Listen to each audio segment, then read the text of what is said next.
Boa tarde a todos. Meu nome é Rogério Serpa Cardoso. Para quem não me conhece, sou advogado e faço parte da equipe do escritório de advocacia Ronaldo Souza Barbosa e Advogados Associados.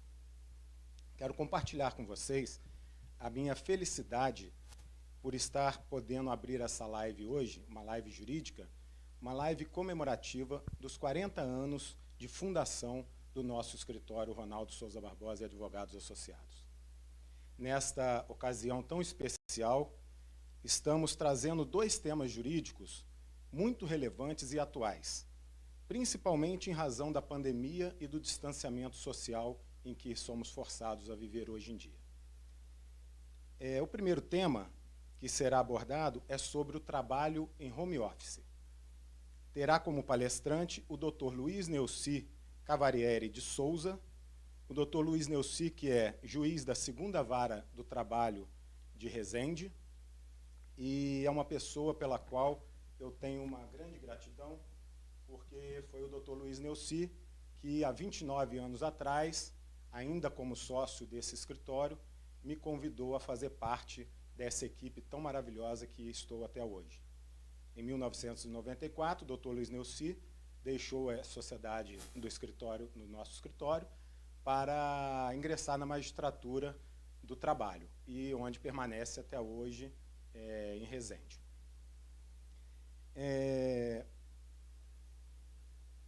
Já o segundo tema, extremamente interessante e de enorme importância também, é sobre os desafios da sucessão das empresas familiares. Sobre esse tema, quem vai apresentar a palestra será o professor Jaci Tadeu. O professor Jaci Tadeu é fundador e CEO do grupo Sizing. O professor Jaci possui uma vasta experiência e conhecimento nesta área e certamente nos abrilhantará com uma palestra muito enriquecedora. Antes de passar a palavra para o Dr. Ronaldo Barbosa, que é o mediador, eu gostaria de fazer um agradecimento aqui a todos os integrantes do escritório Ronaldo Souza Barbosa e Advogados Associados. Dizer que sem eles nós não estaríamos aqui hoje. E, por fim, fazer um agradecimento especial ao Dr. Ronaldo Souza Barbosa, que, na época, há 29 anos atrás, me acolheu no seu escritório e, com a saída do Dr. Neuci, me recebeu como sócio do escritório e estamos juntos nessa estrada há 29 anos, caminhando e, graças a Deus, trilhando o nosso caminho sem qualquer obstáculo. Muito obrigado a todos e espero que seja uma boa live para vocês e passo a palavra para o Dr. Ronaldo Barbosa nesse momento. Boa tarde a todos. É com imensa alegria e satisfação que hoje estamos aqui para ouvir dois palestrantes ilustres que gentilmente aceitaram o convite para nos brindar com esclarecimentos e informações de grande relevância. Resolvemos comemorar esses 40 anos de forma diferente em função dessa pandemia e, com isso, optamos por essa live, para que a gente possa levar às pessoas, os nossos clientes, amigos e a comunidade em geral, alguma noção de direito. Nosso foco aqui não é dar aula de direito, nosso foco aqui é prestar esclarecimentos à sociedade, com dois temas, como disse o Rogério, que me antecedeu, de grande relevância. O Dr. Luiz Neuci, o Rogério já disse que ele é juiz do trabalho da 2ª Vara de Resende. Em 2007 foi agraciado com a comenda da Ordem do Mérito Judiciário pelos relevantes serviços prestados ao Judiciário Trabalhista. Na área acadêmica, leciona desde 95 em diversas instituições e universidades, tanto na graduação como em pós-graduação. Entre as instituições estão o BM, Unifoa, Fundação André Arco Verde e Universidade Cândido Mendes, além dos cursos de pós-graduação da ESA, de diversas seções da OAB, como Rio de Janeiro, Vitória e Manaus. E, para começarmos e não tomarmos mais o tempo de vocês, porque é mais importante que o Luiz apresente o tema aí. Luiz, essa pandemia transformou a sociedade. E uma das grandes questões que surgiu nesse período foi o trabalho em home office. Hoje de manhã, numa entrevista no programa do Dário de Paula, ele lembrou muito bem que a Avenida Paulista está fechando inúmeros escritórios em São Paulo porque estão optando por trabalho em home office. Como é um tema extremamente novo, com pouco regramento legal, a Justiça tem operado nesses casos. E é por isso que eu lhe passo a palavra para a gente ver esse desafio da atualidade com o home office. Muito obrigado por estar aqui e a palavra está com você. Olá, boa tarde a todos. Ronaldo Souza Barbosa, Rogério Serpa Cardoso, demais componentes do escritório Souza Barbosa. Primeiro, antes da gente tocar no assunto, do tema propriamente dito, eu queria aqui fazer minha homenagem a esse escritório, que é um escritório de tradição e ao mesmo tempo de ponta na região, por que não dizer, no estado inteiro, do qual eu tive a possibilidade, o prazer de participar e aprender demais, né? Assim que você me ligou e pediu, me fez esse convite, que eu achei que, na verdade, eu que tinha que pedir para vir falar alguma coisa, porque eu devo muito ao escritório, especialmente a você. Então, eu quero falar do Ronaldo Barbosa, Ronaldo, meu primo. O Ronaldo, filho da tia Terezinha, do tio Dilon, né, irmão do Eduardo, do Beto, do Lon, marido da Sônia, pai da Alessandra, do Fred, do Vinícius, um montão de neto, um montão de primo, todo mundo, um montão de amigo, todo mundo que te ama. E dizer que esses 40 anos, Ronaldo, você fez muito bem à sociedade. Você fez muito bem trazendo justiça, distribuindo justiça. Que eu costumo dizer o seguinte: o advogado, na maioria das vezes, é mais importante para a distribuição de justiça do que o próprio juiz, do que a própria máquina judiciária. Ele é o primeiro juiz da causa. Ele é que faz a triagem do drama humano que o cliente passa, que ele leva até o escritório, ele que aconselha, ele que orienta, ele que, por último, aí sim, busca a saída heterônoma de uma sentença judicial e ali, dentro do processo, ele embate usando de ética e denodo para poder defender o endereço desse cliente. Então, assim, eu costumo dizer, eu fui advogado durante 9 anos e magistrado há mais de 27 anos. Mas, assim, eu posso dizer, a magistratura realmente ela me complementa. Eu agora que já estou no meu finalzinho de carreira na magistratura, ela me complementa. Mas a advocacia, eu acho ela mais eficaz em termos de distribuição de justiça. Vai falar, mas sem o juiz, claro, todos nós somos atores importantíssimos. Que falar também do serventuário, né? E assim vai. Agora, eu tenho isso, até mandei no dia do advogado, dia 11 de agosto, mandei um cumprimento para a presidente da OAB de Resende, e logo em seguida ela me mandou uma mensagem pedindo se podia fazer um post no Instagram com a minha mensagem, que ela achou bonita. Mas, na verdade, eu sempre passei rapidinho e veio do coração mesmo. É aquilo que eu falei, e mais ou menos em outras palavras que eu estou te dizendo agora, é o que eu realmente penso. E as coisas, quando vêm do coração, elas passam a sinceridade. Então, eu quero te cumprimentar, te parabenizar pelo seu trabalho, pela sua família, pela pessoa que você é. Um abraço também para o Rogério, que foi meu estagiário, entendeu? Não pagava café, enrolava para poder pagar o café, sempre foi isso. Mas eu cheguei a um ponto que eu tive que fazer concurso, que eu não aguentava pagar café para esse rapaz, você entendeu? Mas foi tudo muito bom, foi um momento de aprendizado, eu aprendi demais no escritório Souza Barbosa. E digo mais, são lições que eu trago até hoje, não só jurídicas, mas especialmente de comportamento ético, de seriedade, no meu caso, com descontração, porque eu não consigo ser de outro jeito, mas de seriedade no trato com a responsabilidade que lhe foi confiada. Então eu quero te agradecer demais e dar os parabéns. né? Muito obrigado, Luiz. Mas não pode chorar, não. Né? Chorar Tá me e levando fica... as lágrimas. Mas agora, voltando não, que a gente nem começou, né? Mas falando do tema, que é o nosso ponto de destaque hoje, que é o trabalho, o teletrabalho, o trabalho remoto, home office, né?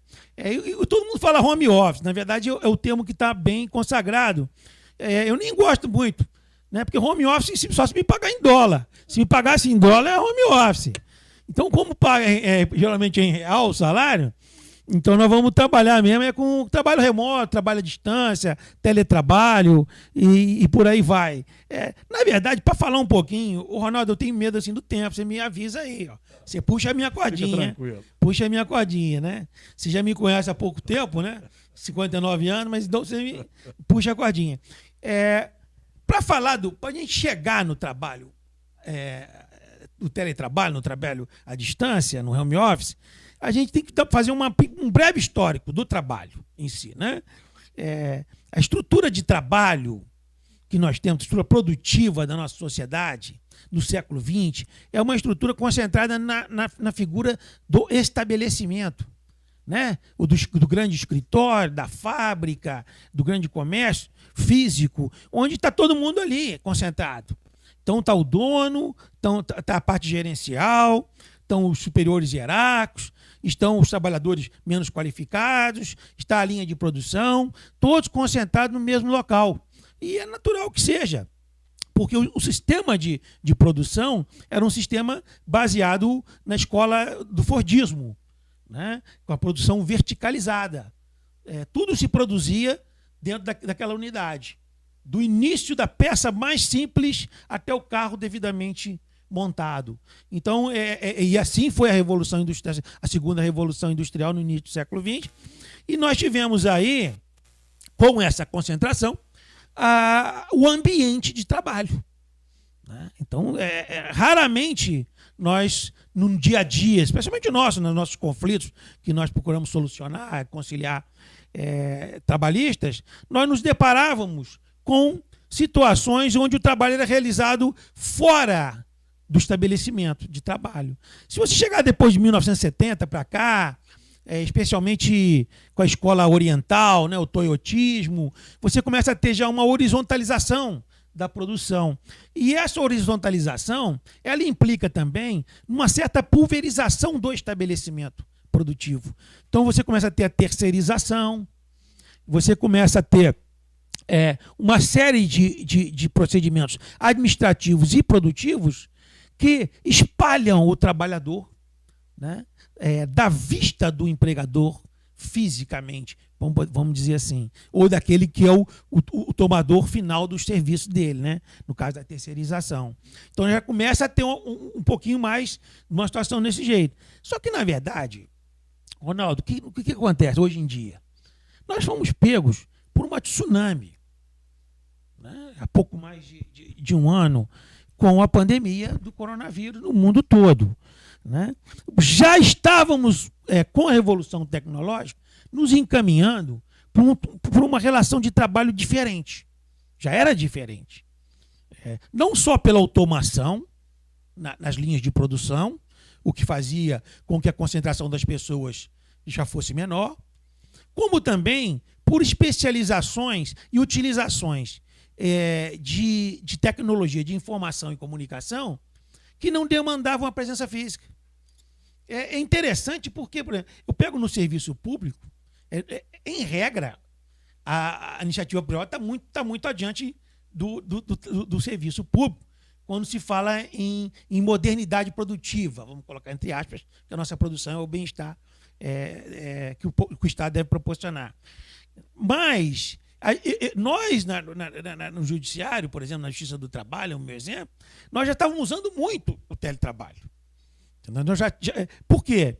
Porque estava funcionando o processo eletrônico, processo judicial eletrônico, os instrumentos todos de TI e de comunicação extremamente avançados, que permitia essa flexibilidade.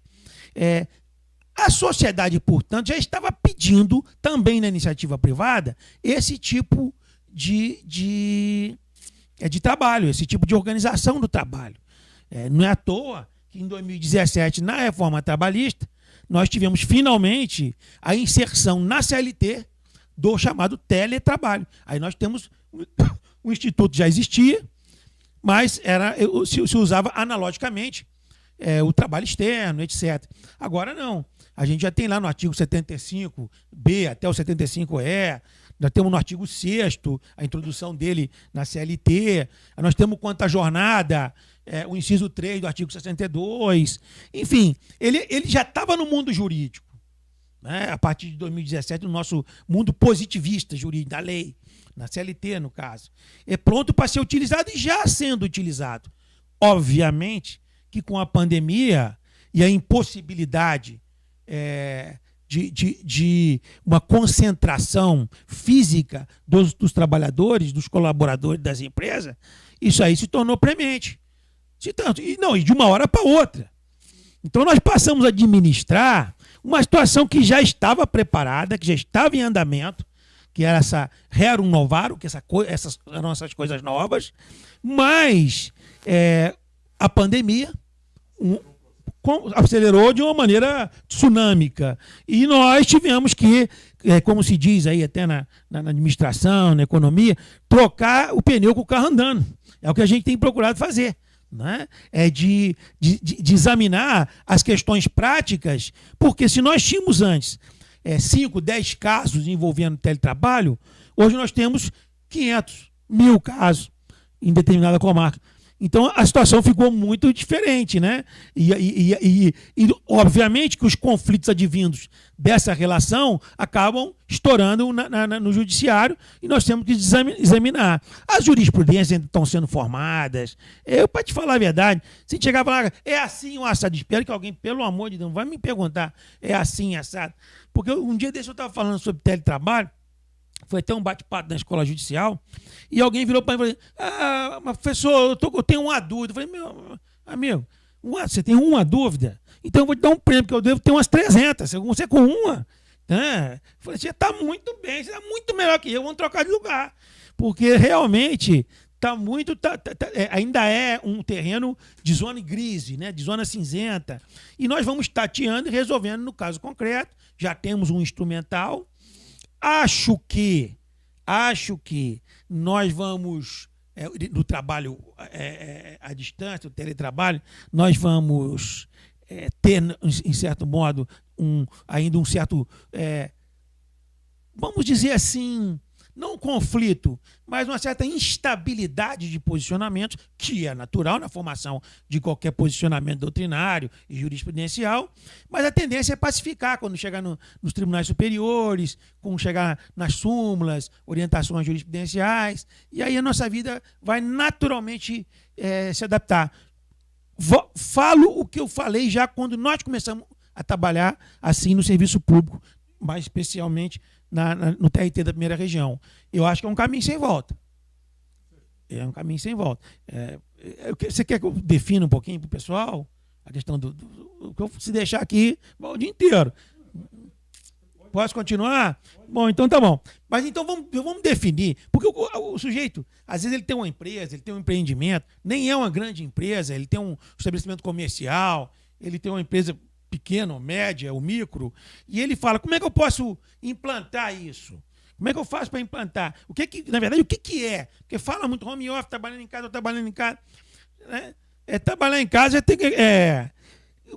a definição do teletrabalho, juridicamente falando, é o trabalho fora do estabelecimento da empresa. Agora, o sujeito está trabalhando, normalmente é na casa dele, onde ele tem mais conforto, tem um maior acesso à tecnologia, mas ele pode... É muito comum a gente ver naqueles seriados do Netflix e tudo, sujeito que trabalha em cafeteria, porque ele está fazendo teletrabalho, ele não está na casa dele, ou então trabalha em coworking, que é muito usado nas grandes cidades, né? Você vai para um lugar e dali você tem toda a sua estrutura, não distrai, né? Porque você está trabalhando em casa, já tem o gato subindo atrás de você, já tem uma criança que entra para atrapalhar o negócio. Na hora que você vai mandar um relatório, já vem a mulher te dando algum carão por alguma coisa que você deixou de fazer. Geralmente no meu caso, geralmente eu deixo de fazer as coisas. E alguns é porque fez algumas outras, né? Mas comigo é mais pela minha preguiça. Agora, acontece muito. Eu, por exemplo, estou há 1 ano e meio trabalhando remotamente, estou trabalhando em casa mesmo, né? Eu acho que tem bastante tempo que eu não ponho uma calça, né? Porque eu tive que vir aqui hoje e aparecer mais, eu tive que botar uma calça. Porque lá em casa, normalmente, a parte de cima é arrumadinha, é de juiz, mas a parte de baixo já é o moletom do que está em casa. Se mandar levantar, vai para o zap, entendeu, doutor Ronaldo? Mas ninguém pode falar isso da gente. Se pedir para os advogados todinho levantar na hora da audiência telepresencial, vai acontecer a mesma coisa. Ou pior. Não, vocês estão acostumados a ver os memes. É gente pelada tomando banho, atrás do negócio. Então, até de acostumar com isso, vai demorar um pouquinho, mas está valendo. O importante é o trabalho ser feito fora de casa.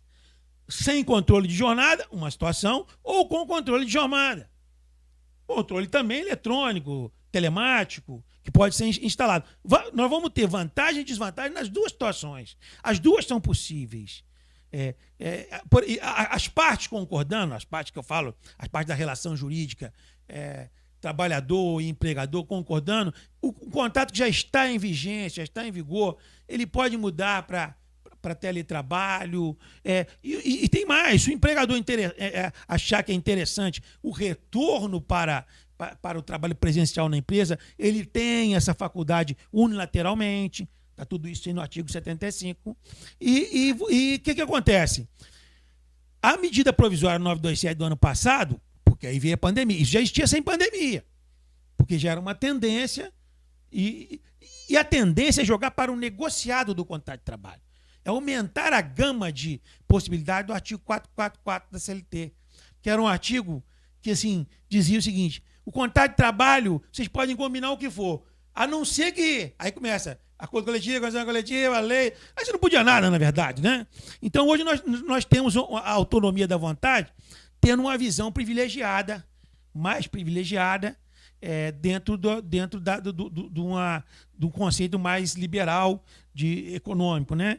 Também uma evolução histórica que a gente tem que acompanhar, na verdade. Então, você pode caprichar na feitura de um contrato de trabalho, todo mundo estando de acordo. Aí você vai perguntar, mas quem vai custear esse trabalho? E a luz do sujeito que está trabalhando em casa? Isso tudo deve constar do contrato. Isso é o negociado que vai prevalecer sobre o legislado.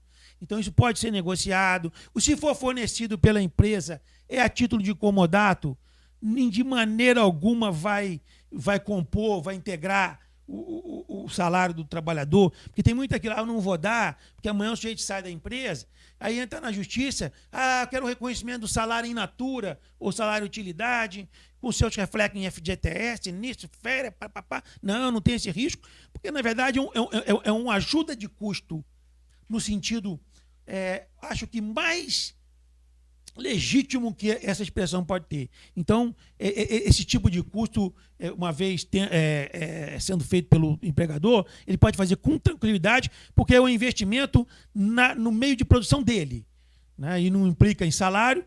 E por fim, só para encerrar agora aqui, porque você vai querer trocar uma ideia. Cuidado também com a questão da responsabilidade civil. Porque o sujeito trabalha em casa, trabalha no sofá, todo escrachado. Aí a coluna dele vai embora. O que acontece? Amanhã ele pode arguir que teve uma doença ocupacional, que o empregador o obrigou a ter esse tipo de trabalho sem a estrutura necessária. Então é importante também que o empregador ele tenha esse cuidado com as condições de trabalho, com a ergonomia, enfim. Há uma série de detalhezinhos que devem ser escritos, a lei exige, para resguardar o empregador e o trabalhador também, para ele saber também fazer valer os seus direitos quando eles não forem respeitados devidamente. Pois não. Ô Luiz, eu penso que com a pandemia, ela estimulou a flexibilização que começou a acontecer de uns anos para cá no direito do trabalho. Começou a ser possível a negociação mais livre entre patrão e empregado, como você disse há pouco, e a pandemia, acho que acelerou esse processo de evolução. Eu chamo de evolução porque eu sou meio contrário, ou bastante contrário, ao paternalismo. A sociedade está evoluindo, né? O mundo evoluiu e as pessoas também evoluíram muito. Eu acho que elas têm condição de negociar e, como você colocou muito bem, agora tem que ser um contrato muito bem escrito. A gente fazia um contrato de trabalho antigamente, era muito mais pro forma do que um contrato de trabalho, não é verdade? Naqueles tempos que você ainda estava no escritório. Agora, esse contrato tem que ser mais analisado, mais detalhado, né? Mas há muita dúvida, eu vejo, conversando com empresários e empregadores, esse trabalho permite ao empregador ligar para o empregado a qualquer hora do dia ou da noite, ou tem as limitações, né? Porque a gente, com a vinda do WhatsApp, nós perdemos a privacidade, né? Hoje a gente não tem um horário de almoço tranquilo, não tem uma sessão de cinema tranquila, não é verdade? Está sempre um WhatsApp chegando, uma consulta sendo feita, alguém querendo alguma coisa. E nessa relação de trabalho, à distância, ou remotamente, ou em home office, que é um termo bonito, que está na moda, né? Isso gera muita dúvida tanto para os patrões quanto para os empregados. Meu patrão pode me ligar a qualquer hora, do dia ou da noite? Como é que você pensa, como é que você vê isso? Essa situação que nós estamos agora passando por um momento de mudança de paradigma, né? Porque a pandemia e a obrigatoriedade, a compulsoriedade de adoção imediata de um tipo de relação jurídica que não teve tempo de maturação de ser construída aos poucos, isso aí dá realmente esse baque. É natural. Dúvida que eu estou falando, tem um montão também, tá uma confusão terrível. E assim, eu vou falar um pouco assim, procurando levar. Eu trabalhei muito em casa, Não sei se você se lembra, eu sempre gostei de trabalhar em casa. Eu, às vezes, pegava os prazos todinho no escritório e pegava aquela máquina Linha 98, não sei se você lembra disso, e levava lá para a fazenda dos meus pais, em Coatis, lembra disso? Porque você fica no escritório, um quer tomar um café, um cliente que chega, porque tem cliente que vai só para conversar. Eles estão assistindo a gente agora, e nem está nem prestando atenção. Está assistindo, o Ronaldo, ele gosta mais do churrasco do Ronaldo, mas não presta atenção. Depois reclama das coisas. Agora, o que acontece? Eu precisava pensar, tinha uma hora que eu precisava redigir, precisava pensar. Aí a gente botava, lembra disso, Ronaldo? Botava um montão de processo no porta-luva, no porta-mala do carro, e botava a máquina, e eu levava para Coatis e falava assim, volto depois da manhã. Naquela época acho que nem celular tinha ainda, né? Não.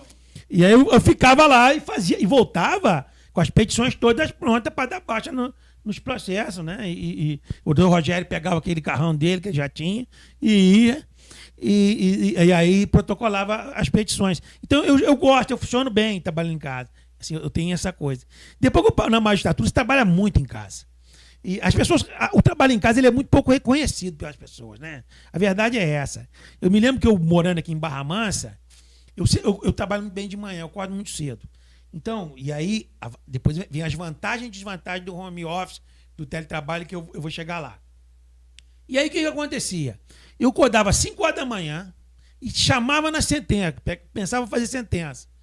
E aí eu ia até 10 e pouco, já tinha feito 6, 7 sentenças. Coisa que às vezes outro colega meu demorava 2, 3 dias para fazer. Aí eu acabava falando assim, agora eu vou comprar um jornal. Aí eu ia em frente ao Amparo, Colégio Amparo, tinha uma banca, não sei se ainda tem. Tinha uma banca ali no Colégio Nossa Senhora do Amparo. Eu estava de bermuda, chinelo, comprava meu jornal. Aí passava sempre sempre tem um, né? Que passava, que beleza, juiz, próxima encarnação, eu quero ser isso. Pô, eu já tinha trabalhado desde 5 horas da manhã e estava escutando aquilo, porque não era uma tradição nossa. E assim, a gente fala, mas é natural. Porque a minha mãe às vezes perguntava para mim, ela confundia dia que eu tenho audiência com dia que eu trabalho ou não. Então ela falou assim, vem cá, segunda-feira você tem trabalho? Pô, lógico, eu tenho domingo, mas eu não tenho audiência. Aí a senhora quer saber, ou seja, eu tenho um horário flexível que pode atender a senhora. Realmente posso. Mas isso já é da toda a mentalidade de que o trabalho é realizado no estabelecimento do empregador. Você tem que sair lá para o escritório, tem que sair lá para a fábrica. Então, nós já quem já trabalha em casa pela profissão, ou até pela característica, ou pela possibilidade, porque antigamente você nem tinha essa possibilidade, e já sofria essa discriminação, vamos botar assim, né? Agora não, agora mudou. Agora nós temos isso como uma necessidade até em termos de saúde pública. Então já mudou a situação, né? Nós vamos ter, aí você falou do controle da jornada, e agora todos vocês, e eu tenho certeza que hoje a grande maioria que está aqui, que está nos assistindo, trabalha muito mais em casa hoje. E o grande risco de trabalhar em casa, e aí eu falo pelos meus anos e anos e anos de trabalhador em domicílio, que eu sempre fui fazendo sentença, despacho, decisões interlocutórias sempre na minha casa. Do seguinte, o trabalho em casa, qual é o risco? De render menos e trabalhar mais. Tem isso. Então, você tem que ter, para aproveitar o trabalho, agora vem a primeira visão do trabalhador, depois eu vou abordar rapidamente a visão do empreendedor, e aí sim responder a sua pergunta. Você tem que ter disciplina. Porque, ao mesmo tempo que o teletrabalho, o home office, te dá liberdade, então, não, eu vou levar a criança agora no judô, mas às 9 horas da noite eu vou fazer esse relatório que a empresa está me cobrando, eu tenho que entregar lá amanhã. Você tem essa liberdade. Mas você tem também que se disciplinar. Porque senão você está no judô e não está entregando o relatório. Ou então está fazendo as duas coisas mal feitas. Não está acompanhando seu filho no momento que ele precisa de você e está fazendo um relatório de qualquer jeito porque está em cima do prazo para entregar. Então, isso tudo o trabalhador tem que ter esse cuidado. E aí agora vem o lado do empreendedor, do caso do empregador, que ele não está vendo. Nós somos assim de famílias de pecuaristas, né? Tradição do vovô, vovó, bisavô e tudo. Você é um historiador da família, você conhece essa história toda. Mas esse tem que botar um outro programa, uma série, que ele vai contar a história da família. São vários episódios. E a gente sempre escutou: o que engorda a boiada é o olho do dono. A gente não dizia isso? Então, mas o empregador agora, o que acontece? O olho dele, o olho físico dele, ele não alcança a estrutura produtiva da empresa, ou parte dela. Porque nós estamos falando aqui também, Ronaldo, do quê? Daqueles tipos de trabalho que permite o teletrabalho, permite o home office. Você pega, por exemplo, uma oficina mecânica, não tem jeito. Então você pega, por exemplo, uma linha de produção numa fábrica, não tem jeito. Então você tem algumas funções, ou até empreendimentos, que a possibilidade é bem menor. Já outros, advocacia, setores de serviço, setores com trabalho mais intelectual, setores com trabalho mais tecnológico. Aí você tem essa facilidade e a utilização é muito maior, não é verdade? Mas o empregador ele tem que ter o quê? Porque como ele não está vendo, ele não está acompanhando fisicamente, o poder diretivo dele de dirigir aquele trabalho, porque ele corre o risco do empreendimento. Então ele tem que dirigir o trabalho dos seus empregados. O poder dele de comando, ele fica um pouco prejudicado porque ele não está acompanhando. Então ele tem que estabelecer critérios, isso passa desde as cláusulas contratuais até a rotina gestora da empresa dele, para que ele respeite o direito à não conexão, à desconectividade do trabalhador, e que ele também consiga ter a fiscalização do serviço prestado. Ele tem que ter isso. Você tem dois tipos aí de teletrabalho. Um seria equiparável ao gerente, ao trabalhador externo, que está lá no inciso 3 do artigo 62. Esse não tem hora extra, não tem jornada e tal. Mas aí o que acontece? Se começa a acompanhar direto e ligar direto, demonstra que tem, que está acompanhando. E aí vai cair a exceção e vai voltar para as 44 horas semanais e 8ª diária. Agora, ele pode trabalhar 8 horas diárias, 44 horas semanais de maneira geral, e o quê? E ter um esquema de controle telemático. Ele abriu, pumba, estou trabalhando. E o empregador saber que ele pode cobrar, ele pode ligar, ele pode tirar dúvida dentro daquele período. Não no intervalo intrajornada, não no intervalo interjornada à noite, não no repouso semanal que o sujeito tem direito pela lei. Entendeu? Entendi. Luiz, foi muito esclarecedor a sua fala, muito esclarecedora. Mas eu gostaria, antes de a gente encerrar, de fazer contar uma historinha, né? Porque afinal de contas são 40 anos. Mas tem que ter 40 cuidado, dias, qual né? horário, que hora que vai passar. O melhor episódio, que é inesquecível no escritório, quando a gente ainda tinha escritório no Profissões Liberais, eram 3 salinhas. Você tá aí? Pode contar, é normal. Essa eu posso contar. Então tá. Era uma sala de espera, era a sua sala e a minha no fundo. E nós compramos um equipamento que era a maior evolução da época, que para mim uma das maiores evoluções, que era o fax, né? Aquilo era fantástico. A gente que estava acostumado com uma Olivetti Linea 98, um fax era uma coisa que... E um belo dia começou a chegar processo trabalhista de uma empresa de Volta Redonda, e aquela monte de folha de fax, aquela bobina foi rodando. Eu estava na minha sala, sentado, atendendo um cliente. Um figurão, parece que era inclusive um figurão. Me entra você, todo enrolado num papel de fax, como se fosse serpentina. Não é possível, a gente não aguenta trabalhar dessa forma. Então eu queria terminar essa sua participação nesse nosso momento de muita alegria e de muita comemoração, relatando esse episódio que certamente o rei do fax. O tem na memória. Eu era o rei do fax, recebia muito. E não vinha, só vinha meu nome. Eu estava torcendo para vir um Ronaldo, vinha só da trabalhista, mas tá valendo. Entendeu? Aconteceu mesmo. E outros também, mas tudo foi muito bom, tudo muito bom. Eu tenho mais uma vez que agradecer e pronto. Um beijo em todos. Igualmente.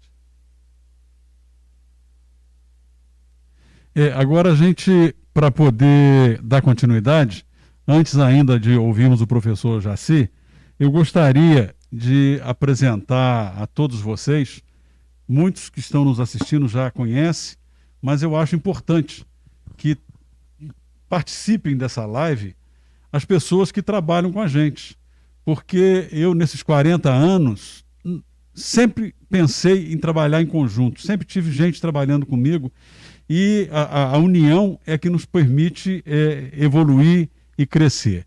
Então eu vou chamar, por ordem cronológica e não de idade, mas de tempo de serviço de casa, o Rogério, que já esteve abrindo a live, que é meu sócio já aí há tantos anos, né?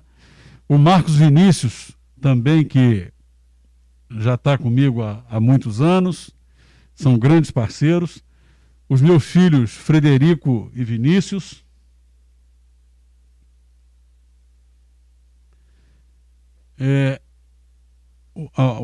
A Gabriele,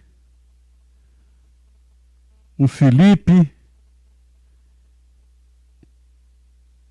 e a Natália. Esses são os advogados que integram a nossa equipe e que todos juntos a gente consegue prestar um serviço jurídico que a gente entende de relevância e para atender os nossos clientes. Mas não seria nada de nós 8 se não fossem a Maria e a Eduarda, que são os nossos apoios administrativos e que estamos todos lá para atender vocês. E para terminar essa apresentação, eu gostaria de dizer que desde que eu comecei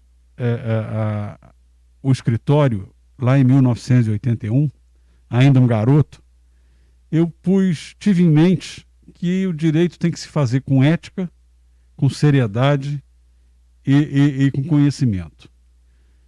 Mas sempre me pautei na lição de um jurista uruguaio, Eduardo Coitur, que ele dizia o seguinte: nós, advogados, temos que defender o direito e lutar pelo direito. Mas o dia que o direito estiver contrário à justiça, nós temos que lutar pela justiça.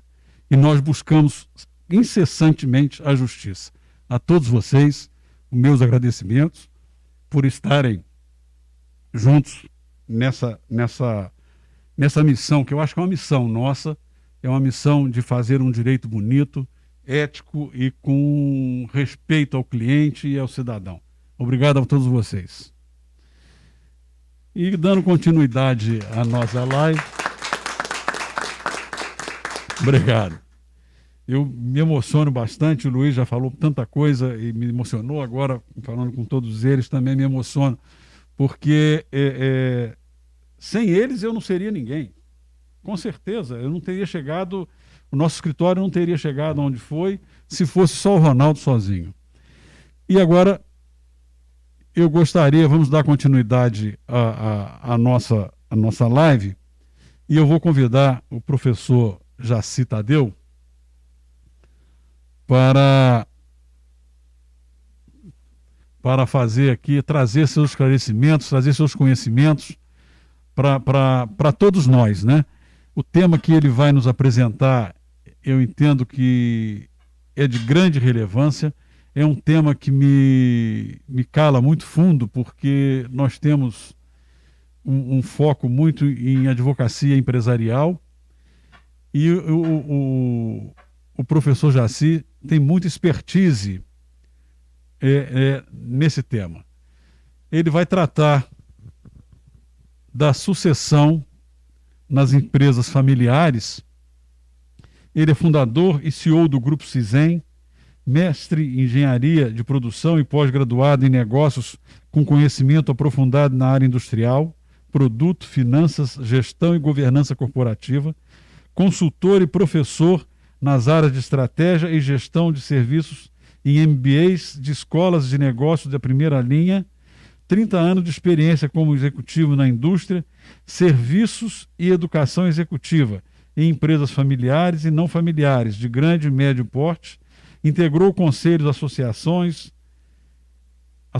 e comissões relevantes como Firjan e a CEPRO, nos quais atua até hoje, e é integrante da Fundação Dom Cabral.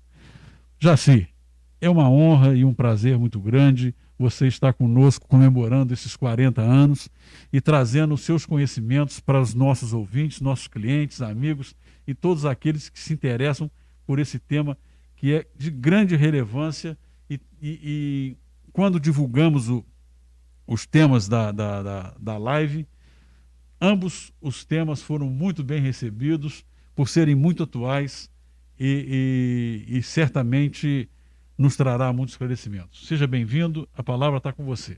Ok, sou eu que agradeço. A honra é minha de estar compartilhando esse momento com vocês. Vocês, que eu digo, você e toda a sua equipe, né?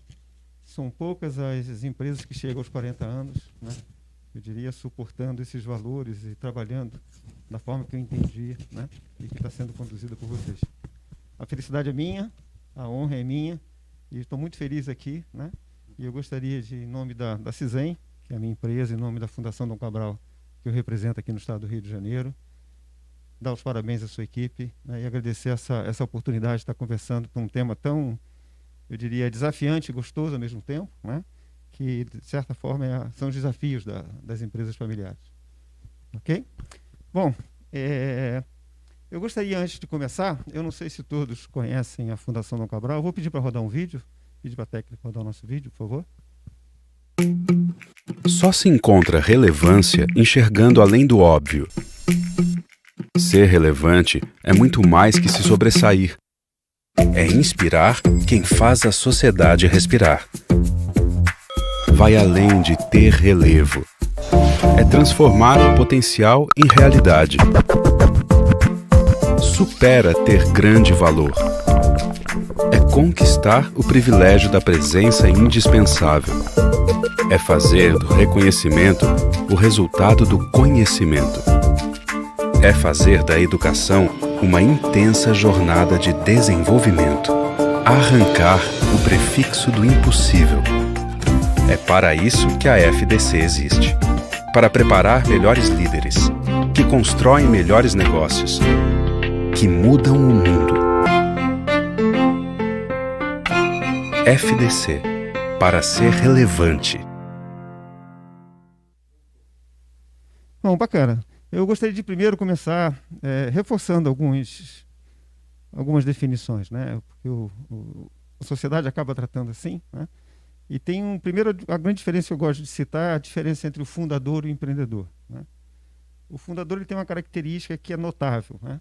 Ele tem um sonho, ele constrói do nada um negócio, ele atrai a família para esse negócio e ele tem um desejo muito grande que esse negócio seja longevo, né? Que ele possa acolher a família ao longo dos anos. O empreendedor não. O empreendedor ele tem aquele espírito de empreender, né? Ele sai de um negócio, ele monta outro, ele aprende, ele vai seguindo. Então o fundador, que é uma grande característica da nossa sociedade, ele acaba tendo eu chamo que ele tem uma chama interna que não se apaga. Ele tem um desejo de construir algo, esse algo é muito importante, que ele acaba envolvendo a família. Então, assim, uma das primeiras características que diferencia uma empresa familiar de uma empresa não familiar, ou uma família de controle familiar e uma empresa, né, que está na bolsa, por exemplo, às vezes são os vieses de emoção que acabam ocorrendo nessas questões, né?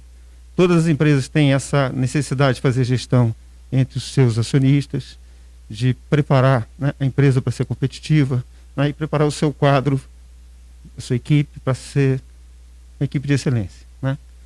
O ponto é que quando essa equipe de excelência tem alguns membros da sua família, isso acaba trazendo alguns vieses, né?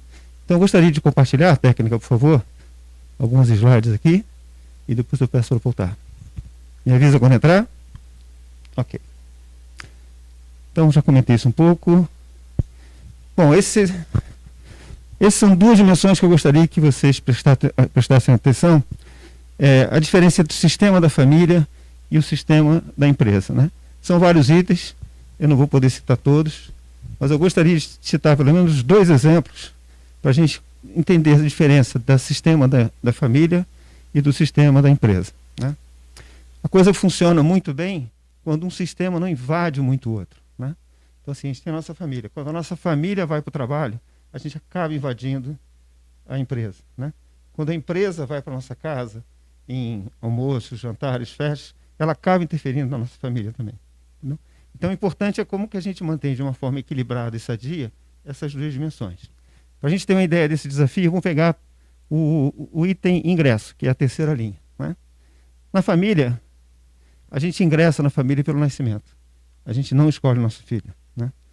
A gente não escolhe a nossa nora, a gente não escolhe nosso genro, né? De certa forma, a gente vai se envolvendo nesse relacionamento. Fruto divino, né? Na empresa, ao contrário. Na empresa, quando a gente quer colocar um profissional, a gente vai no mercado, a gente verifica qual é a graduação dele. Você fez uma lista grande aí da minha formação, mas eu sempre digo que eu tenho um defeito na vida, eu já fui engenheiro, né? Engenheiro é chato, aquele cara que gosta de planilha, coisa e tal. Então, o meu currículo é um esforço de eu vencer um pouco esse defeito. É só uma brincadeira, mas vamos caminhar, né? Então, essa é uma característica para a gente entender a questão das 2 dimensões, né? Por exemplo, quando a gente fala em dinheiro, que é a penúltima lista dessa lista, penúltimo item dessa lista, né? Na família, a ideia é você acolher a família. É natural isso, né? A gente pode ter um filho que vai casar, a gente tem que apoiar nesse momento. A gente pode ter um filho que está se mudando para estudar na Europa, a família vai ocorrer. Mas como é que você remunera na empresa? Você remunera na empresa em função do que o mercado valoriza, a posição que você tem, né, na própria empresa. Então são essas questões que, né, são vários itens que eu trago aqui, e a gente acaba entendendo essa complexidade de lidar entre essa relação família e negócio, né? Essas são características. Eu vou passar agora a complicar um pouco essa questão. A partir dos anos 80, né, teve o John Davis, que era um professor, pesquisador de Harvard. Ele identificou que não se tratava simplesmente da questão da família e do negócio. Tinha um terceiro eixo, tinha uma terceira variável que era muito importante, que era a questão do patrimônio, né? Então, quando se tem um negócio, quando esse negócio prospera, né, é natural que se tenha, né, uma empresa de muito valor, né, de mercado e por aí vai, né? Quando a família cresce, ela vai se multiplicando, né, de uma forma, às vezes, até mais rápida que a própria empresa, né? Você pulveriza muito isso. Então, o professor John Davis, ele trouxe essa noção, né, da importância da gente tratar a propriedade também. Aí eu trago aqui, eu acho que o slide está passando ainda, não é isso? Num diagrama de Venn, que é bem conhecido aí pelos engenheiros, né, a gente tem a interseção de 3 círculos. E esse círculo que eu gostaria que vocês prestassem atenção, né? Se a gente chamar cada círculo desse de uma lente, então nós temos a lente da família, nós temos a lente da empresa e nós temos a lente da propriedade, né? Só que essas coisas estão um pouco fusionadas. Então vou pegar pelos números, vamos pegar o membro que está no número 1, né? Ele representa o número 1. Normalmente é a matriarca, né? Hoje em dia, felizmente, isso também tem muitos homens que ficam em casa enquanto as mulheres estão gerando seus negócios, né? Essa preocupação é a preocupação da família, ela está sempre olhando a família. Como ela não participa do negócio, ela fica olhando, observando, né, a relação do marido que está trabalhando, ou quando é o marido que fica mais apoiando uma CEO, né, uma executiva, ele fica acompanhando os filhos nessa relação da família, né? Então tem uma visão muito da família.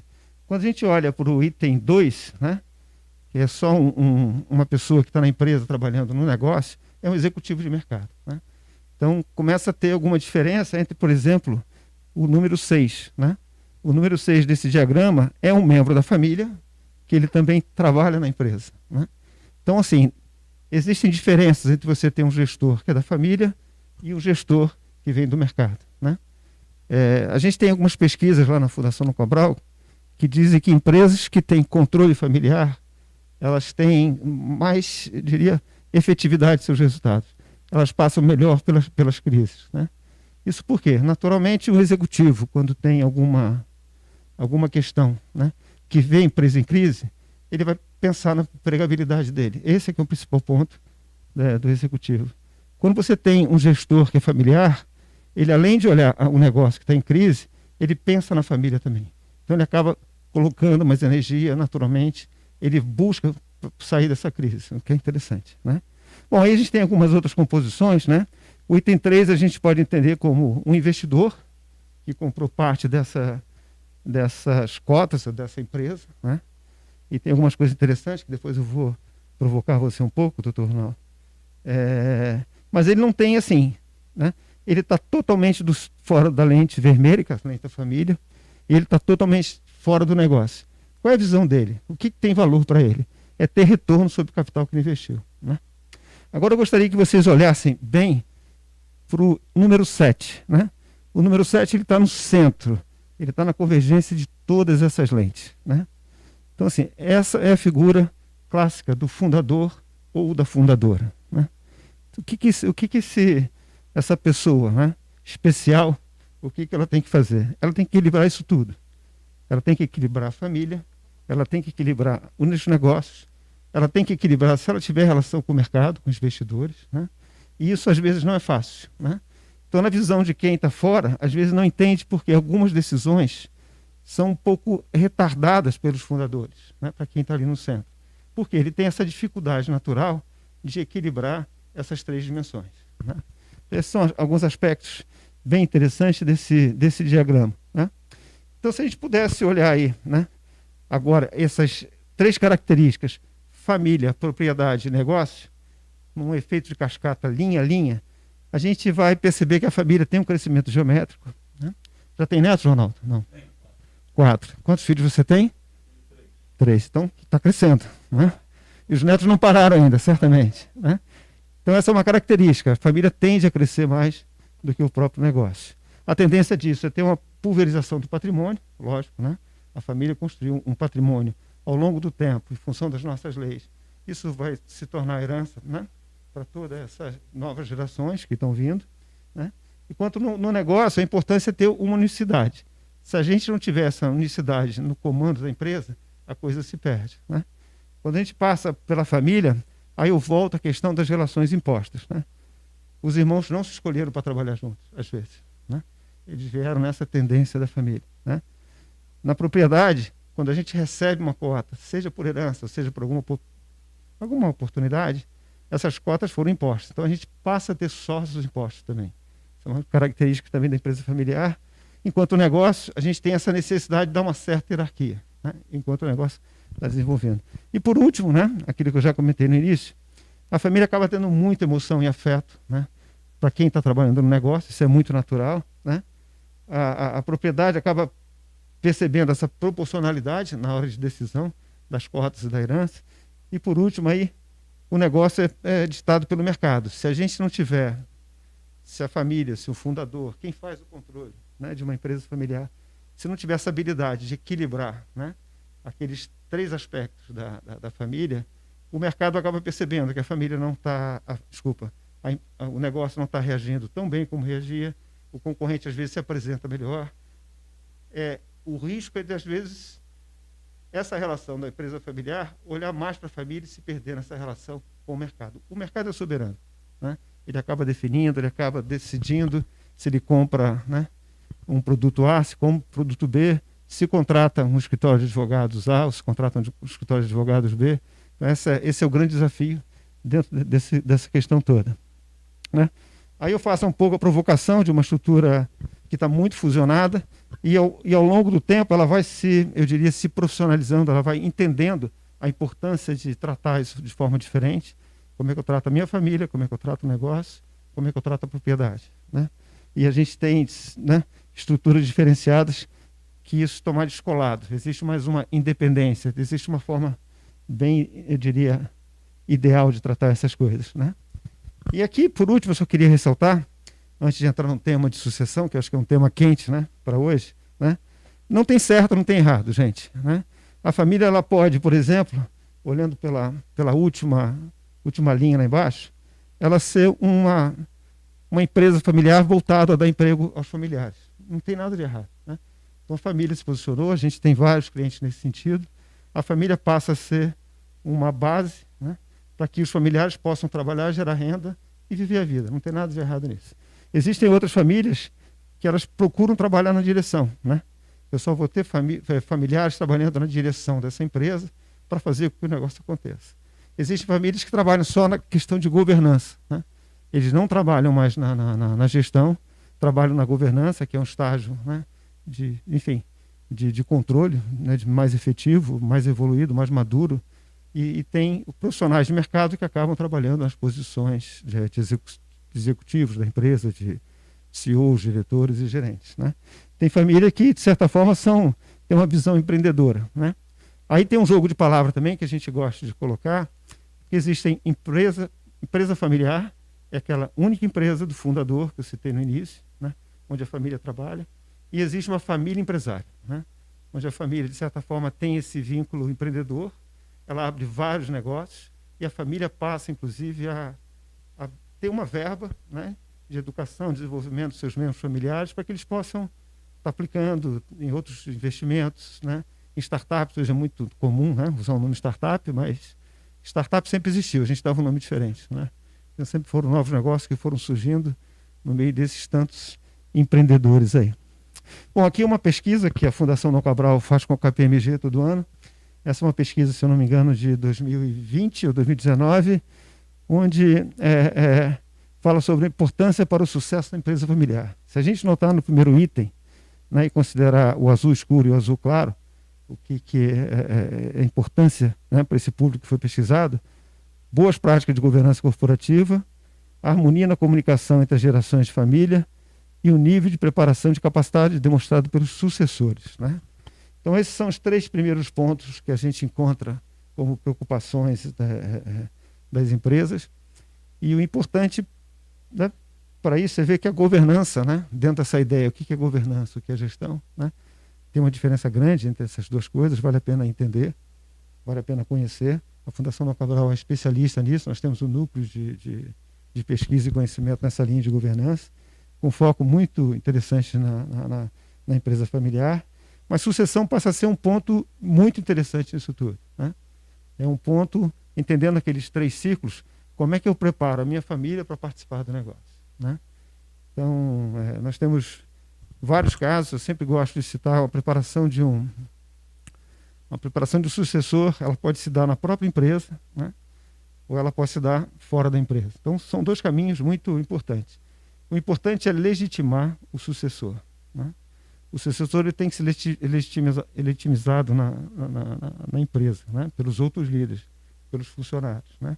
Colocar o membro familiar simplesmente lá para ocupar um cargo, ele pode sofrer, de certo, uma má interpretação que ele está ali porque ele é filho do dono, né? Então, seu filho ele tem que ser muito competente, né? Acredita, seu filho quando foi trabalhar contigo, ele pensou, paramba, né?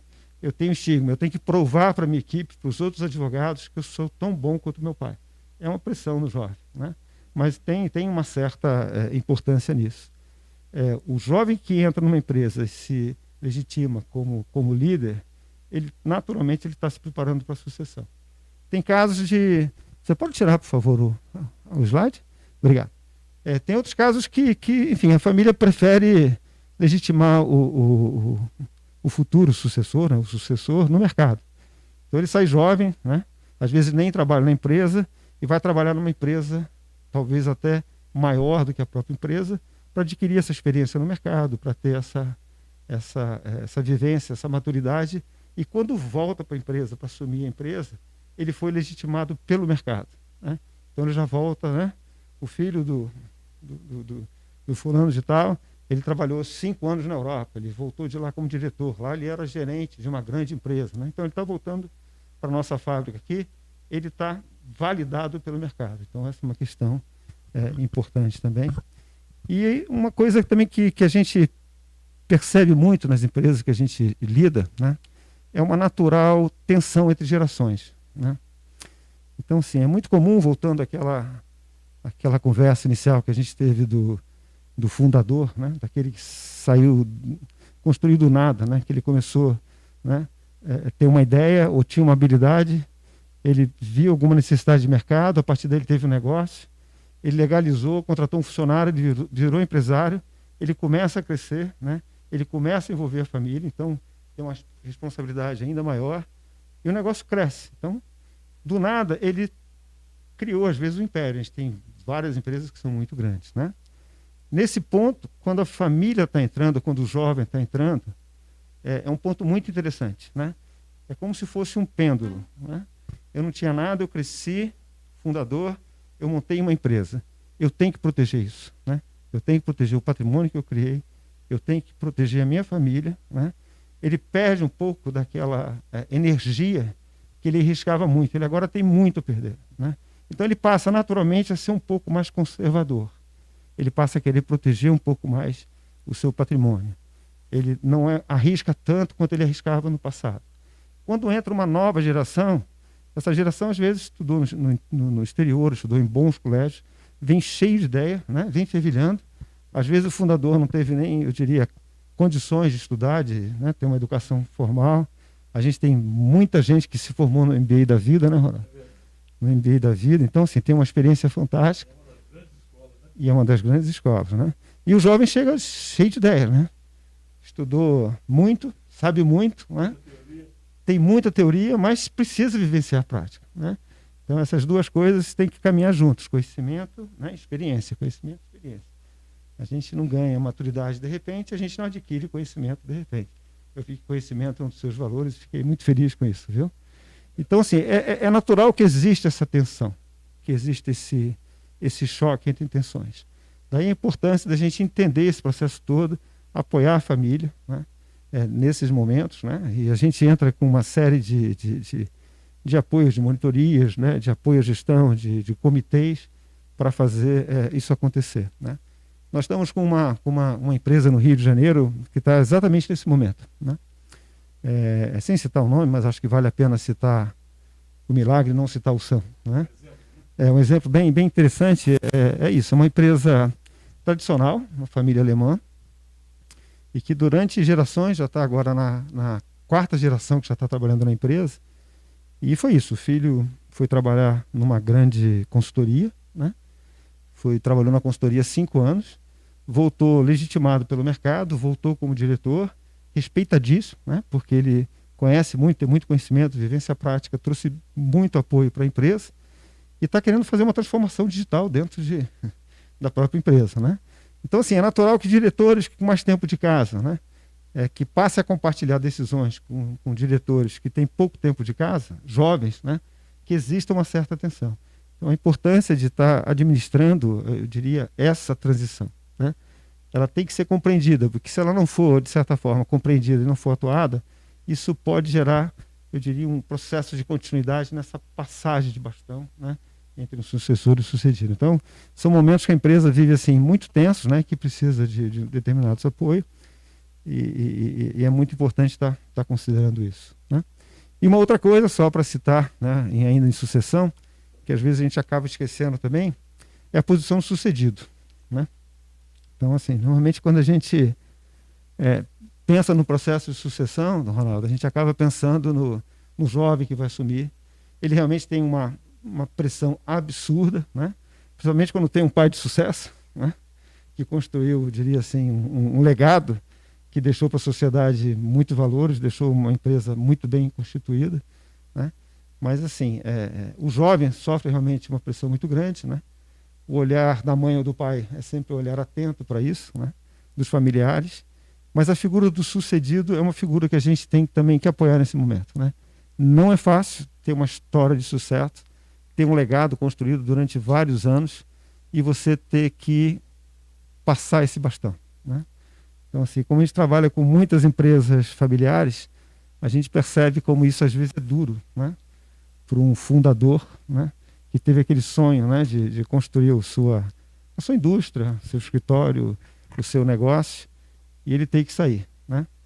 Eu tenho um amigo meu que estudou comigo, que fez o MBA comigo, ele trabalhava nas organizações da Fundação Roberto Marinho, que ele citou um caso que ele acompanhou uma reunião do Roberto Marinho, né, o fundador desse império chamado Globo, e ele estava numa discussão, né, entre os membros da família, e ele bateu na mesa, falou assim, ó, se eu morrer, né, né, então é uma figura muito forte, né, construir realmente um império, mas assim, esse senso de finitude a gente tem que entender, né? Nós temos um professor que é filósofo, Dr. Bolonha, que ele fala a ética da finitude. E a gente tem que entender essa ética da finitude quando a gente fala de fundador, né? A gente tem que apoiá-lo, né? O que normalmente a gente escuta de relato é o medo de ser esquecido, né? Muito mais do medo de botar o pijama, né, como a gente coloca, é o medo de ser esquecido, né? Alguém que foi assim muito valorizado pela família, pelo mercado, pela sociedade, né? Quando não pratica essa ética da finitude, né? Ou quando isso não é muito forte, citando o exemplo do Roberto Marinho, é um momento de muita dor, né? Então, o que as empresas que têm tratado melhor com isso, né, no processo natural, elas preparam a governança, né, para não perder toda essa experiência, toda essa sabedoria do fundador, né, que teve aí uma grande, diria, história de construção, né, do seu império, do seu negócio. E às vezes essa preparação, né, dele estar tomando as grandes decisões é importante, né? Outras empresas acabam pegando um hobby desse fundador, né, e transformando isso em negócio, né? Então, assim, nós temos um cliente em Campos, do Rio de Janeiro, que ele passou por esse processo, né? Era gerente, foi diretor, montou seu conselho, passou a administrar a empresa pelo conselho, e como no conselho tem mais tempo, ele, enfim, foi criar lá da fazenda dele, dos cavalos, que era um hobby que ele queria. Empreendedor é isso, né, doutor Ronaldo? Está fazendo dinheiro com cavalo também. Então, dá essa utilidade, dá essa, eu diria, atividade, né, para a mente humana é sempre bom. Tá, acho que são alguns pontos aí que a gente está falando sobre sucessão, sem querer entrar em acordo de sócio, porque acordo de sócio também é uma coisa interessante. E eu fico à vontade aí se tiver algum comentário, alguma pergunta. Falou muito bem, essa preparação para sucessão, ela sempre é muito complicada. Eu penso que quando o sucessor, e aí não vai assumir parte da empresa, na minha visão, ele deveria começar bem devagar. Não sei como você imagina, mas eu acho que ele tem que começar por baixo para ele conquistar, porque o respeito a gente conquista, a gente nunca consegue impor respeito, não é verdade? Então não adianta eu chegar e colocar um filho para assumir um cargo sem que ele conquiste o espaço dele, né? Eu não sei se você pensa assim como eu, se esse é o caminho, mesmo que ele tenha capacitado, se formado, se graduado, pós-graduado, tenha formação acadêmica muito boa, mas não tem uma vivência de empresa. Então ele tem que começar na empresa, mais por baixo, até ocupar o espaço de diretor. Para mim é um processo que demanda algum tempo. Não sei se Não, perfeito. Perfeito. O que a gente acredita é exatamente isso, né? Enfim, a CISEM, como associada regional da Fundação Dom Cabral, a Fundação Dom Cabral é uma escola de negócio. Então a gente acredita muito no conhecimento, né? E o conhecimento a gente adquire a vida toda. A questão é qual o caminho, né? Qual a direção que a gente vai dar para esse conhecimento, né? Então, aproveitando aqui, eu recebi uma pergunta, infelizmente eu não tenho o nome da pessoa que perguntou, mas em que momento o sucessor deve começar a ser preparado, né? Desde cedo, né? Então, assim, eu acredito muito nessa sua colocação e aquilo que eu coloquei, né? Da necessidade do sucessor ser legitimado. Ele tem que ser legitimado. Ele não pode ser simplesmente colocado aqui, ó, a partir de 1º de janeiro de 2022, quando estão todos vacinados, a gente vai voltar a trabalhar presencialmente depois da palestra do Dr. Neuci. Você vai assumir a empresa, sabe? A chance de risco é quase total, né? Então a gente está falando de liderança, a gente está falando de uma pessoa que vai liderar outras pessoas e vai assumir o negócio, mais uma vez, que tem um legado muito bem construído pelo antecessor, né? Pelo seu pai, pelo seu avô, pelo seu tio, né? Essa questão é muito importante. A gente tem na Fundação Dom Cabral um programa que a gente chama Jornada da Família. Eu acho que é importante. E o que a gente acredita? A gente acredita na maturidade do membro familiar, estando ele ou não na gestão, né? É muito comum a gente ter uma família, né, grande, né, que às vezes vamos supor uma família que tem uma fábrica, né, um campo fértil para engenheiros, por exemplo, né? Então, assim, mas um dos filhos pode ser médico, né? Então, assim, certamente esse membro familiar, ele não vai participar do negócio, né? Dificilmente ele vai ter alguma capacidade de analisar um balanço, de analisar um demonstrativo de resultado, enfim, avaliar um processo jurídico, discutir com o advogado. Todo o mindset dele, toda a formação dele foi baseada no corpo humano, né? Em drogas, como é que procedimentos cirúrgicos, né? Enfim. A não ser que seja um caoa, né? Exatamente. Que largou a medicina para Mas tem vários casos, né? Tem vários casos. Abrindo só um parênteses, assim, aqui na região a gente tem né? É um cliente nosso, acho que esse milagre a gente pode citar, né? A Unimed Volta Redonda é um caso de sucesso no Brasil todo, entre as cooperativas, né? E as singulares da Unimed Volta Redonda, né? E é um médico, né? O Dr. Luiz Paulo Coimbra é um médico, um grande gestor, admirado, renomeado, premiado, né? Sal da terra daqui do sul fluminense, né? Mas o médico tem uma característica que eu acho fantástica, que é a anamnese, né? O médico tem uma capacidade de pegar várias, né, informações do paciente, e se ele não tiver convicto que aquela é a decisão, ele vai pedir um exame para complementar, né? Mas, assim, de uma forma muito, muito prática e resumida, maturidade, né? Eu acho que a gente tem que fazer com que essa garotada, desde cedo, participe da empresa, né? Que tenha noções, né, do que se está se falando, né? Que ela possa ter a capacidade de decidir, né, se vai trabalhar na empresa, se não vai trabalhar na empresa, né? Aquilo que eu estava comentando há pouco, né? Uma família pode ter um médico, pode ter um músico, pode ter um artista, né? E um artista certamente não vai se interessar por uma fábrica, né? Mas ou ele é acionista ou ele é herdeiro. Ele tem que entender que ele tem um legado construído pela família e que mais cedo ou mais tarde ele vai ter que tomar uma grande decisão.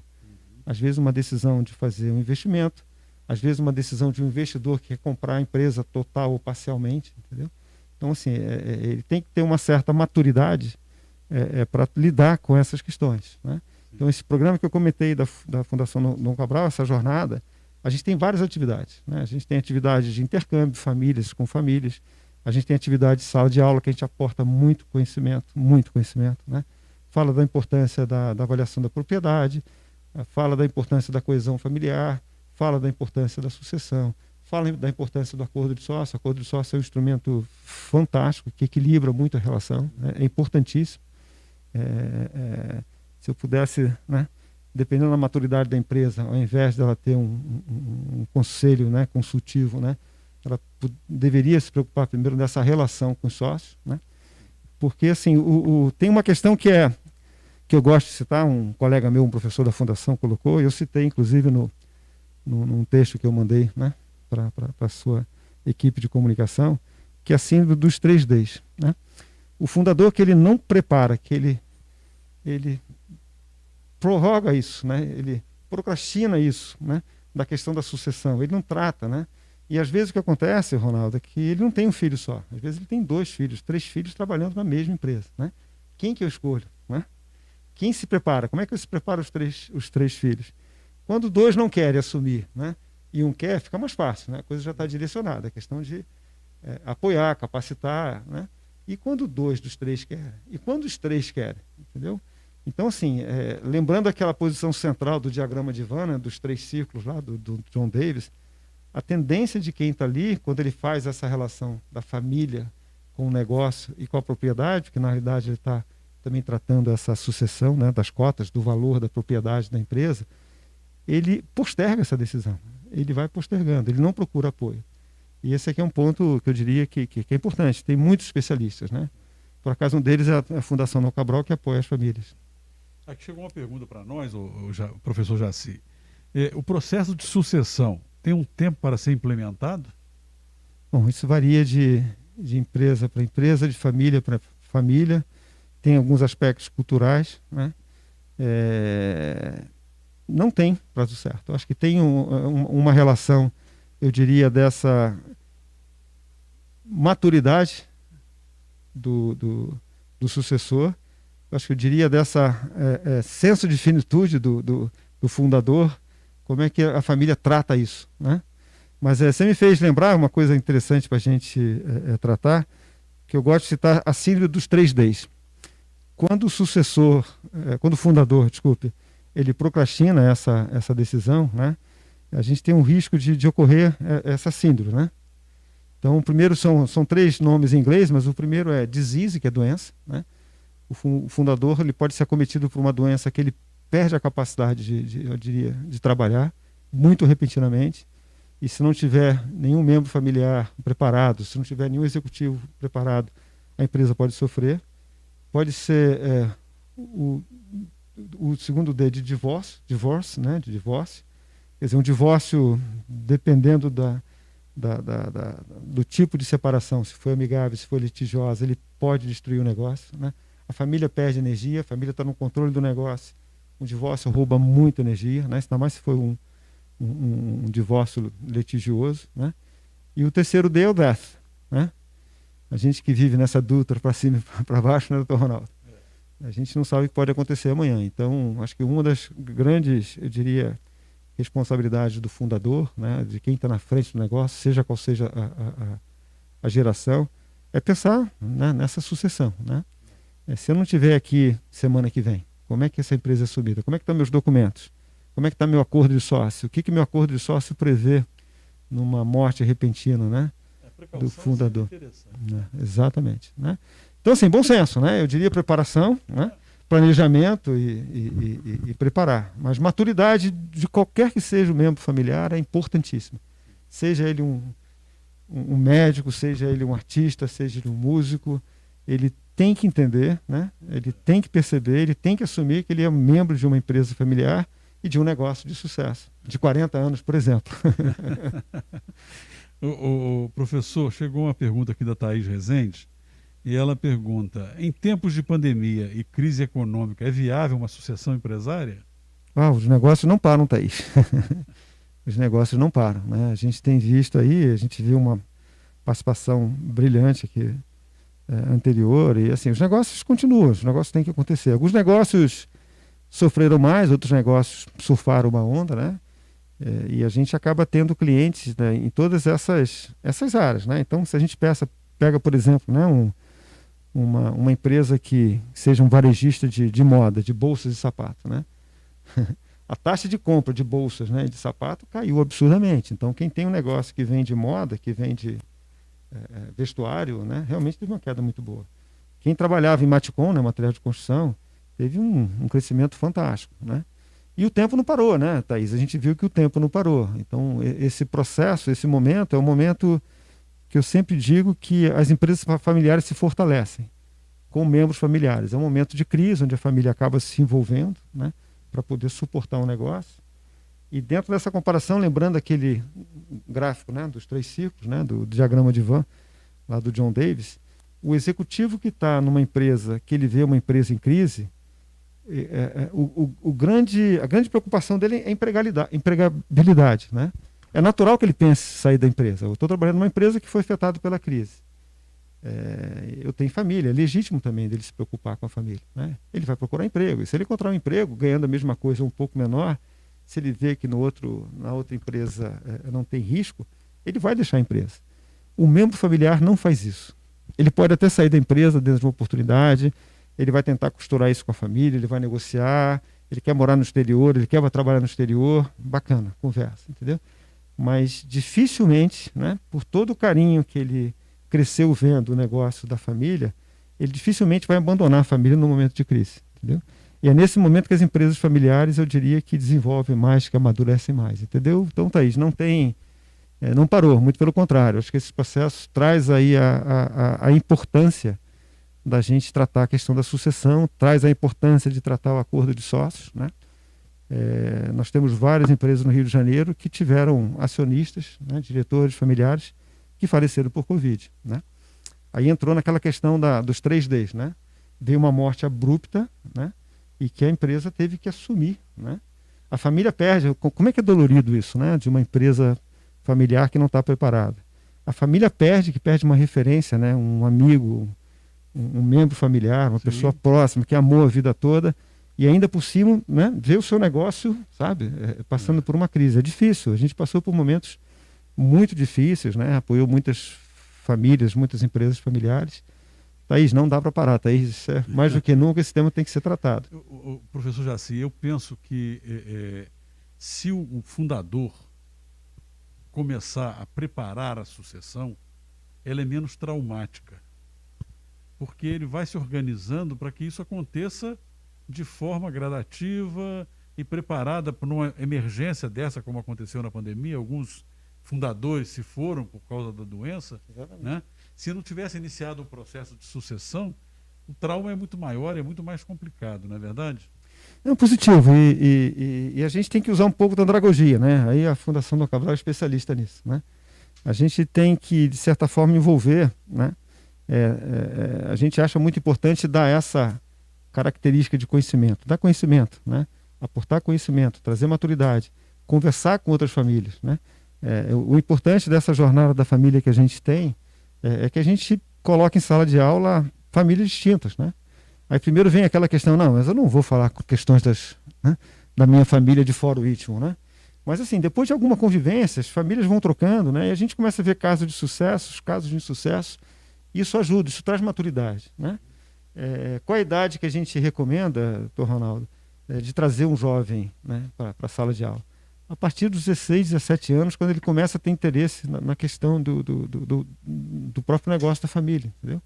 Então, um jovem de 16 anos, ele já começar a participar de uma discussão de sucessão, de uma importância de coesão familiar, de uma importância dele pensar qual vai ser o tipo de acordo no casamento dele, né?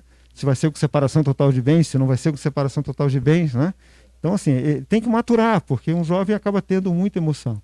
Mas se ele for acolhido pela família, se ele conhecer um pouco do processo, né? Conhecer um pouco daquelas diferenças que eu coloquei aí, da dimensão da família, da dimensão do negócio, ele cresce naturalmente disso, absorve isso, né? Então, quanto mais cedo ele puder participar e entrar nisso, quando ele começar a pensar em ir para a faculdade, já está no momento dele conhecer algumas coisas. As coisas não têm receita de bolo. Mas no seu pensar, a sucessão familiar, ela deve ser profissionalizada ou usar da própria família? Bom, esse é um termo que a gente, né, lá na CISEM, na Fundação Dom Cabral, a gente gosta de citar, e eu já tangibilizei algumas coisas assim. Tem uma falácia da sociedade, né, que às vezes a gente escuta essas pérolas, né? Vamos profissionalizar a nossa empresa e vamos trazer um executivo de mercado, né? É o que eu falei há pouco, né? Trazer um executivo de mercado, eu vou citar um exemplo de um cliente nosso, né? Não vou citar o nome dele não, mas vou citar o Milagre. Enfim, ele era filho de argentino, nasceu aqui no Brasil, foi estudar na Inglaterra e se apaixonou por uma dinamarquesa. Tinha um plano de vida fantástico, né, de morar na Europa, de crescer, coisa e tal. Aí o pai dele, argentino, chegou para ele e escutou: olha, estamos abrindo um negócio no Brasil, eu quero que você volte para tocar o negócio, né? Então, assim, foi uma coisa um pouco imposta, né? Daquelas questões que eu comentei aqui, de algumas características da situação imposta. Ele teve que conversar muito com a noiva dinamarquesa dele, né? Para vir para o Brasil, morar no Brasil. Então, imagina algumas 4 décadas atrás, o Brasil era diferente do que é hoje. Se bem que a gente está passando por um momento difícil, mas a gente vai passar, se Deus quiser, com justiça, não é isso? Com justiça. E ele topou vir, conversou com a noiva deles, vieram para o Brasil, casaram. Mas ele acabou sendo orientado na época, porque essa não foi uma experiência feliz para ele, né? Não sei se isso causou um trauma. Ele compartilha isso conosco em sala de aula, com outras famílias. E ele falou o seguinte: olha, eu decidi que meus filhos seriam felizes. Olha a frase dele, e ele compartilha isso com a gente em sala de aula com outras famílias. Para meus filhos serem felizes, eu não deixei que eles entrassem na empresa, né? Então, assim, no acordo de sócios, né? Acordo de sócios, que a gente conhece bem, a gente gosta muito de fazer isso com as famílias, de uma forma que seja o melhor acordo, que ele seja usado só quando for necessário. Mas o bom acordo é aquele que ele mantenha a confiança, a relação de confiança entre as famílias. É um processo, a gente faz isso muito bem e encaminha, tem parcerias com advogados, que a gente, enfim, tem professores advogados, inclusive, né? Mas qual foi o relato que ele deu, doutor Ronaldo? Ele se arrependeu. Ele chegou num momento, falei, caramba, eu não envolvi meus filhos no meu negócio, né? E já era tarde demais, né? Os filhos já tinham, né, decidido na vida, já tinham se formado, já tinham estudado. E o que ele falava? Eu contratava pistoleiros, né? Então, ele ia no mercado, contratava o executivo, tinha lá um deal, né? Tinha um acordo. O executivo ia ter bônus pela margem, pelo faturamento. E ele falava assim: olha, eles pareciam cowboys, né? Ó, atingir o faturamento, atingir a margem, me dá o meu dinheiro, me dá meu bônus. E o executivo ia embora, né? Então ele passou a sentir falta, né, de que o negócio dele tivesse essa participação dos membros. O comprometimento, o envolvimento, né, a participação, porque ele começou a bater esse senso de finitude dele. Ele falou o seguinte: olha, eu agora tenho que ir para o conselho, agora tenho que deixar, né, meus jovens familiares virem, mas qual o jovem que quer participar do meu negócio agora? O que a gente acabou, de certa forma, estruturando com ele, foi muito bacana isso. Ele acabou preparando os filhos deles para participar do conselho, né? Então foi uma empresa fantástica, né? Uma empresa de engenharia muito grande, muito conhecida, e eles não tinham mais condições de participar da gestão, né? Então participaram, né, da governança, né? Estruturaram muito bem a governança, estruturaram um conselho muito bom. Mas esse relato é interessante, porque da questão dessa decisão, e não tem, né, nenhuma receita de bolo, né? Aquelas 4, né, as formas que as famílias gostam de se conduzir, a empresa familiar, né? Uma coisa importante é que a família, né, a empresa familiar, ela tem que acolher a família, né? Ou vai acolher como sendo um funcionário, ou vai acolher como sendo um gestor, um fundador, um CEO, né? Vai fazer a sucessão, né? Ou vai acolher ele para ele se desenvolver fora, para fazer um novo negócio, né? Em verdade, a empresa familiar ela tem que preparar o sucessor. Como uma empresa não familiar também. Como uma empresa não familiar. Mas ela não familiar, ela sempre tem uma forma de gestão. Faz isso muito bem. Agora, a empresa familiar tem aquela, além da relação comercial, empresarial, tem a relação de parentesco, né? Pois aí que entra emoção, né? Essa é que entra emoção. Daí a importância da gente separar aqueles 3 ciclos. Eu fiz questão de começar aqui enfim, a minha fala mostrando isso, porque isso traz um conceito para a gente. O importante é a gente tratar essas coisas bem diferenciadas, né? Então, por exemplo, uma coisa que não citou é a questão da remuneração, né? Como é que eu remunero um membro familiar, né? Essa é uma questão que sempre vem, né? E quando a gente vai apoiar a empresa no acordo de sócio, assim, né, o pai acaba dando mesada, né? E às vezes eu pergunto ao pai: olha só, quando é que você vai deixar de dar mesada para o seu filho? Porque assim, ele é um homem já, ele tem condições de trabalhar, né? É porque na dimensão empresa, o que no mundo capitalista que a gente vive, né, e nas empresas não é diferente, a gente tem o senso da meritocracia, né? Então, assim, quanto é que ganha um diretor, enfim, de uma indústria tal, né, fabricante de bebidas? Você vai no mercado, tem uma lista de pesquisas. Você não vai contratar ninguém, você vai pagar diferente. E você, nessa separação das duas dimensões, você tem que levar muito isso em conta, entendeu? É diferente de você ter um filho que precisa fazer um procedimento, uma cirurgia, um procedimento de saúde, que você vai levar no melhor hospital, você vai investir nisso. É diferente de acolher um filho que vai se casar, você vai estar preocupado em de repente, dar um lar inicial para ele, por mais simples que seja, mas você está preocupado. Mas a outra coisa é você remunerar na empresa de forma diferente, porque é teu filho. Porque isso vai ser percebido, isso vai vazar, entendeu? E se você tem 2 funcionários na empresa que fazem a mesma função, 2 engenheiros, por exemplo, que eu citei, né? Faz a mesma coisa. O filho do dono ganha mais do que o engenheiro que está de mercado, então isso começa a fazer que essa relação da dimensão de família, dimensão do negócio, que ela seja muito prejudicada, muito prejudicada. Né? Com certeza. Professor Jaci. Opa! Eu quero agradecer muito a sua participação. Sou eu que agradeço a oportunidade aqui. Os seus esclarecimentos. Certamente as pessoas que tiveram a oportunidade de ouvi-lo sairão dessa nossa live com muito mais elucidações. E, é claro, terão dúvidas, como diz o doutor Luiz Neuci, né? Dúvidas a gente sempre tem, vai morrer tendo dúvidas, a gente sempre tem. E foi muito bom tê-lo nessa comemoração dos nossos 40 anos, de a gente estar podendo passar para os nossos clientes e amigos um pouco de conhecimento, um pouco de noção das dificuldades que é na sucessão empresarial familiar. Né? Não só na sugestão, como na gestão também, né? Sim. Mas assim, doutor Ronaldo, sou eu que agradeço aí o convite, né? Acho que veio de um dos clientes aqui da região que é comum, né? E eu gosto muito desses momentos porque eles são muito simbólicos, né? Acho que eles acabam trazendo emoção, né? Acabam trazendo algumas lágrimas, algumas histórias bonitas, né? Eu fiquei ali rindo ali atrás com medo de estragar o áudio aí do vídeo, imaginando o doutor José todo enrolado naquele papel de fax, assim. Mas eu acho que esse é um aspecto interessante, porque isso humaniza, né, um pouco essa nossa relação, e a pandemia trouxe muito isso, né? Mas em nome da CISEM, em nome da Fundação Dom Cabral, é um prazer enorme. Parabéns, né, a você, a sua equipe maravilhosa que está aqui, a sua família que sustentou você esse tempo todo. Bom saber que você tem filhos participando com você.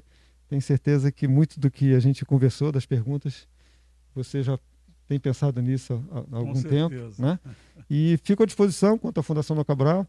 Essa é uma solução educacional da Fundação Dom Cabral, assim que a gente chama, que a gente gosta muito de trabalhar com empresas familiares. E eu fico à disposição aí, quem tiver interesse de conhecer um pouco mais o trabalho da Fundação Dom Cabral com empresas familiares e famílias empresárias, né? Contem comigo. Enfim, o Dr. Ronaldo tem meu contato, a equipe dele. Foi muito prazeroso estar com você aqui. Tá bom? Muito obrigado. Ok. Muito obrigado.